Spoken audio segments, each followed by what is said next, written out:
नमस्कार दोस्तों, डेली के करंट अफेयर्स में आप लोगों का एक बार फिर से स्वागत है। तो दोस्तों, आप लोगों को डेली हम 10 महत्वपूर्ण करंट अफेयर लेके आते हैं। आज भी देखिए आपके देश दुनिया के 10 महत्वपूर्ण करंट अफेयर्स रहेंगे। एम क्लासेस की तरफ से आपको 10 महत्वपूर्ण करंट अफेयर्स प्रोवाइड कराए जाते हैं। चलिए दोस्तों, शुरू करते हैं आज का पहला क्वेश्चन। आज का पहला क्वेश्चन देखिए, केंद्रीय कैबिनेट ने किस केंद्र शासित प्रदेश में जम्मू कश्मीर और लद्दाख हाई कोर्ट की परमानेंट बेंच को मंजूरी दे दी है? तो आपका केंद्रीय कैबिनेट ने केंद्र शासित प्रदेश जम्मू कश्मीर और लद्दाख की कोर्ट की परमानेंट बेंच को मंजूरी दे दी है। तो आपका किस केंद्र शासित प्रदेश में? तो आपका हो जाएगा लद्दाख। क्या जाएगा यहाँ पे?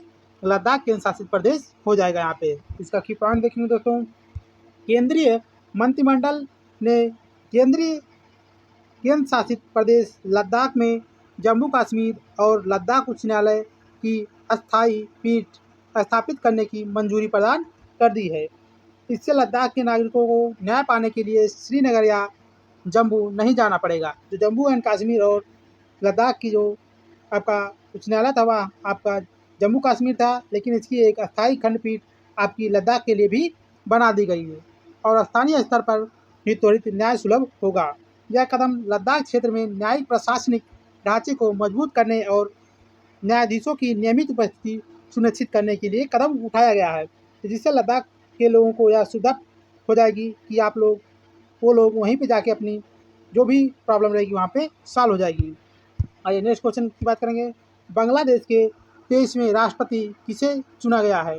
बांग्लादेश के 23वें राष्ट्रपति के रूप में किसको चुना गया है? तो यहाँ पे देखिए, मिर्जा फ़खरुल इस्लाम आलमगीर को मिर्जा फ़खरुल इस्लाम आलमगीर को बांग्लादेश का 23वां राष्ट्रपति चुना गया है। अभी हाल फिलहाल में आप लोग देखे होंगे कि पिछले साल वहाँ पे कैसे आंदोलन काफ़ी हुए। बहुत ही बांग्लादेश के नए राजनीतिक घटनाओं के तहत राष्ट्रपति पद की घोषणा की गई है। मिर्जा फ़खरुल इस्लाम आलमगीर बांग्लादेश के प्रमुख राजनीतिक दल के वरिष्ठ नेता हैं। बांग्लादेश की राजधानी आप लोगों को पता है यहाँ पे ढाका है। इसकी मुद्रा भी आप लोगों को याद कर लेनी है, टका है, जो कि यूपी पेट की दृष्टि से महत्वपूर्ण है। यहाँ पे राजधानी और मुद्रा भी पूछी जाती है। हर रोज आपको कोई ना कोई मुद्रा और राजधानी बताई जाती है। Friends of my Bharat friends of my Bharat initiative किसके लिए शुरू की गई है? तो दोस्तों, friends of my Bharat initiative किसके लिए शुरू की गई है? यह देखिए, आपका विदेश में रहने वाले इंडियन ओरिजिन यूथ के लिए यह शुरू की गई है। कौन सी? Friends of my Bharat. इसका की पॉइंट देखेंगे दोस्तों, विदेश में रहने वाले इंडियन ओरिजिन यूथ के लिए यह शुरू की गई है। फ्रेंड ऑफ माई भारत पहल युवा कार्यक्रम और खेल मंत्रालय द्वारा शुरू की गई। कभी कभी मंत्रालय भी पूछ लेता है कि यह पहल किसके द्वारा शुरू की गई है। तो आपका फ्रेंड ऑफ माई भारत जो पहल है युवा कार्यक्रम और खेल मंत्रालय द्वारा शुरू की गई है। इसका मुख्य उद्देश्य भारतीय मूल के प्रवासी युवा जो हैं को भारत की विकास यात्रा एवं संस्कृति से जोड़े रखना। क्या करना है? भारत की जो विकास यात्रा और संस्कृति से इनको जोड़े रखना है। इसके माध्यम से भारतीय मूल के युवा भारत में स्वयं सेवा, इंटर्नशिप तथा युवा नेतृत्व कार्यक्रमों में सक्रिय भागीदारी कर सकते हैं, जिससे वहाँ के जो भारतीय मूल के हैं उनको यहाँ की संस्कृति और विकास से जोड़ा जा रखे। आज अगले क्वेश्चन की बात करते हैं। राष्ट्रीय महिला आयोग ने Yashoda AI women's path to AI employment programme का आयोजन कहाँ किया है? तो फिर से देखेंगे दोस्तों, राष्ट्रीय महिला आयोग ने Yashoda AI women's path to AI empowerment programme का आयोजन कहाँ पे किया है? इसके लिए देखिए, जो आयोजन किया गया है जालंधर में किया गया है। कहाँ पे? जालंधर में इसका आयोजन किया गया है। आइए इसका की पॉइंट देखेंगे दोस्तों, राष्ट्रीय महिला आयोग ने पंजाब के जालंधर में, कहाँ पे? पंजाब के जालंधर में महिला के लिए डिजिटल सशक्तिकरण के लिए सबसे पहले शुरुआत करना है यशोदा AI पहल आयोजित की है। क्या नाम इसका? यशोदा AI पहल आयोजित की है। इसका उद्देश्य महिलाओं में आर्टिफिशियल इंटेलिजेंट AI, महिलाओं में AI साक्षरता, डिजिटल समावेशन और तकनीकी कौशल को, जिससे महिलाओं को भी बढ़ावा मिल सके। यह कार्यक्रम महिलाओं को साइबर सुरक्षा और डिजिटल अर्थव्यवस्था के नए अवसर से जोड़ने के लिए केंद्रित होगा। आज के समय में देखिए साइबर सुरक्षा बहुत ही बड़ा मुद्दा है। इससे महिलाएं भी काफ़ी ठगी के शिकार हो रही हैं और पुरुष भी इससे ठगी का शिकार हो रहे हैं। इस पहल का अच्छा होगा जिससे महिलाएं जागरूक होंगी। आइए अगले क्वेश्चन की बात करेंगे। BRICS chamber of commerce and industries के ऑनरेरी एडवाइजरी के रूप में किसे नियुक्त किया गया है? BRICS chamber of commerce and industry के ऑनरेरी एडवाइजर के रूप में किसे नियुक्त किया गया है? यहाँ पे देखिए आपका ये हो जाएंगे डॉक्टर एलूरी श्रीधर को। किसको? डॉक्टर एलूरी श्रीधर को नियुक्त किया गया है। इसका की पॉइंट देखेंगे दोस्तों।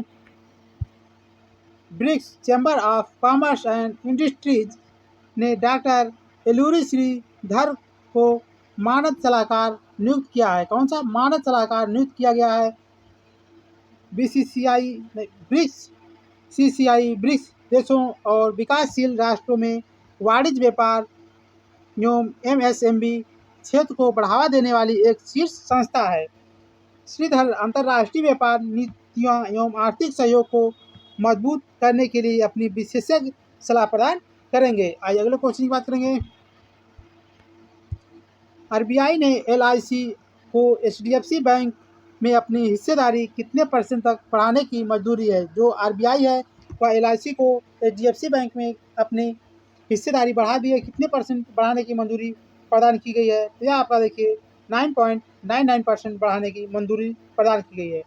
RBI देखिए RBI का गठन कब किया गया था? RBI का गठन 1 अप्रैल 1935 में इसका गठन किया गया था। कौन सा एक्ट था? एक्ट भी याद करेंगे। एक्ट 1934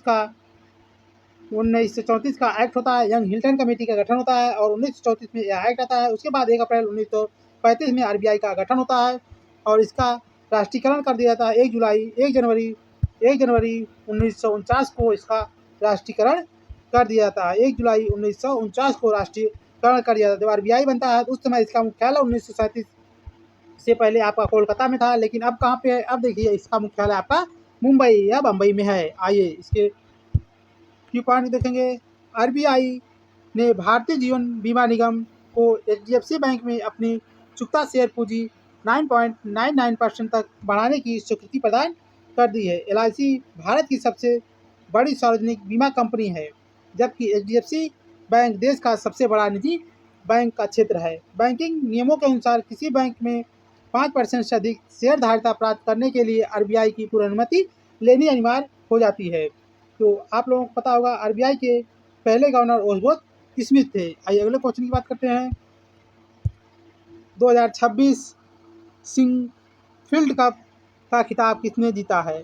2026 सिंकफील्ड कप का खिताब किसने जीता है? यह देखिए खिताब आपका वेस्ली शो ने जीता है। किसने? वेस्ली शो ने इस खिताब को जीता है, सिंकफील्ड कप 2026।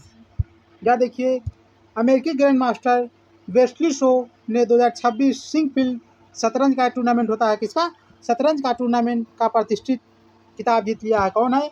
अमेरिका के ग्रैंड मास्टर वेस्ली शो ने 2026 सिंकफील्ड कप 2026 शतरंज टूर्नामेंट का खिताब जीत लिया। उन्होंने रोमांचक टाई ब्रेकर मुकाबले में भारत के युवा ग्रैंड मास्टर किसको हराया है? आर प्रज्ञानंद को पराजित किया है। किसको? आर प्रज्ञानंद को पराजित किया है। ये भी इंपॉर्टेंट हो जाता है क्योंकि आर प्रज्ञानंद को इन्होंने पराजित किया है। सिंकफील्ड कप अमेरिका के सेंट लुइस में आयोजित ग्रैंड चेस टूर की प्रमुख क्लासिकल प्रतियोगिता है। जो सिंकफील्ड है यह अमेरिका के सेंट लुइस में आयोजित की जाने वाली ग्रैंड चेस टूर की प्रमुख क्लासिक प्रतियोगिता है। तो आप लोग इसको याद करेंगे। सिंकफील्ड कप किससे संबंधित है? तो आपका चेस से संबंधित। किससे है? चेस से संबंधित है। इसको वेस्ली शो ने जीता है। किसको हरा के? आर प्रज्ञानंद, भारत के आर प्रज्ञानंद को हराकर अमेरिका के ग्रैंड मास्टर ने जीता है। आइए अगले क्वेश्चन की बात करेंगे 8वें की। वर्ल्ड सीनियर सिटीजन डे 2026 कब मनाया जाता है? वर्ल्ड सीनियर सिटीजन डे 2026 कब मनाया गया? तो इसको देखिए 21 अगस्त को। क्या?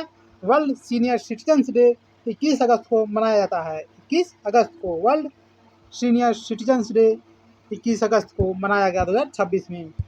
प्रतिवर्ष 21 अगस्त को विश्व स्तर पर वरिष्ठ नागरिक दिवस क्या है? वर्ल्ड सीनियर सिटीजन डे मनाया जाता है। कब? 21 अगस्त को वर्ल्ड सीनियर सिटीजन डे मनाया जाता है। इसका उद्देश्य बुजुर्गों के सम्मान में योगदान को सम्मान देना तथा उनके स्वास्थ्य और कल्याण के प्रति जागरूकता बढ़ाना। आज के समय में देखिए लोग बुजुर्गों के साथ उठना बैठना बातचीत करना कम कर दिए हैं। इसी वजह से देखिए 21 अगस्त को विश्व स्तर पर वरिष्ठ नागरिक दिवस मनाए जाने की घोषणा की गई है और 21 अगस्त को यह मनाया जाता है। यह दिवस इस दिवस की औपचारिक शुरुआत कब से हुई थी? देखिए 1988 से इसकी औपचारिक शुरुआत कर दी गई थी। तत्कालीन राष्ट्रपति अमेरिका के राष्ट्रपति तत्कालीन थे रोनाल्ड रीगन द्वारा की गई थी। इसी तरह रोनाल्ड रीगन के द्वारा की गई थी 1988 में। आइए 9वें क्वेश्चन की बात करेंगे। एनएमसी के 2026 के प्रोपोज्ड ड्राफ्ट में डॉक्टर्स के लिए क्या प्रस्ताव रखा गया है? इसमें देखिए क्या प्रस्ताव रखा गया है। एनएमसी के 2026 के प्रोपोज ड्राफ्ट में डॉक्टर्स के लिए क्या प्रस्ताव रखा गया है? तो आपका विशिष्ट पहचान संख्या यूआईडी रखा गया है। क्या? विशिष्ट पहचान संख्या यूआईडी रखा गया है। इसका की पॉइंट देखेंगे। राष्ट्रीय चिकित्सा आयोग एनएमसी, इसका फुल फॉर्म भी पूछा जाता है तो याद करेंगे। एनएमसी राष्ट्रीय चिकित्सा आयोग ने सभी पंजीकृत डॉक्टर, जो सभी पंजीकृत डॉक्टर हैं उनके लिए देखिए विशिष्ट पहचान पत्र संख्या यूआईडी का प्रस्ताव दिया है, जिससे देखिए जो फ्रॉड होता है डॉक्टरों में भी तो यह रुकेगा। जो पंजीकृत डॉक्टर उनके लिए विशिष्ट पहचान पत्र संख्या हो जाएगी। इससे देश के सभी एलोपैथिक डॉक्टर का एक केंद्रीय राष्ट्रीय चिकित्सक रजिस्टर तैयार किया जाएगा। इस व्यवस्था का मुख्य उद्देश्य फर्जी डॉक्टर, देखिए फर्जी डॉक्टरों पर अंकुश लगाना तथा डॉक्टर के मेडिकल लाइसेंस की पारदर्शिता सुनिश्चित करना। जो फर्जी लाइसेंस ले लिए हैं, फर्जी डॉक्टर अपने को घोषित कर लेते हैं, उनके लिए यूआईडी यूनिक आईडी जब बन जाएगी सभी पंजीकृत डॉक्टर, जिससे इस पे फर्जी डॉक्टरों पर रोक लगेगी। आइए आज का लास्ट क्वेश्चन दोस्तों। Fifth coast guard globe summit की मेजबानी कौन सा देश कर रहा है? 5वां कोस्ट गार्ड ग्लोबल समिट की मेजबानी कौन सा देश कर रहा है? देखिए यह इंपॉर्टेंट है क्योंकि इसकी मेजबानी भारत के द्वारा की जा रही है। 5वां कोस्ट गार्ड ग्लोबल समिट की मेजबानी भारत के द्वारा की जा रही है, इसी वजह से यह इंपॉर्टेंट है। इसका की पॉइंट देखेंगे दोस्तों। भारत फरवरी 2027 में चेन्नई में 5वीं कोस्ट गार्ड ग्लोबल समिट की मेजबानी करेगा। इसी coast guard global summit CGGS की मेजबानी 2027 में कहाँ पे? 2027 में चेन्नई में भारत इसकी मेजबानी करेगा। यह शिखर सम्मेलन भारतीय तटरक्षक बल की 50वीं वर्षगांठ, कौन सी 50वीं वर्षगांठ के उपलक्ष्य में आयोजित होगा। इसका मुख्य उद्देश्य अंतर्राष्ट्रीय समुद्री सुरक्षा, जो अंतर्राष्ट्रीय समुद्री सुरक्षा है उसको सुरक्षित करना, प्रदूषण नियंत्रण तथा खोज और बचाव अभियानों में वैश्विक सहयोग को बढ़ावा देना है। दोस्तों इस प्रकार देखिए आप लोगों का डेली 10 महत्वपूर्ण करंट अफेयर इसी के समाप्त हुआ।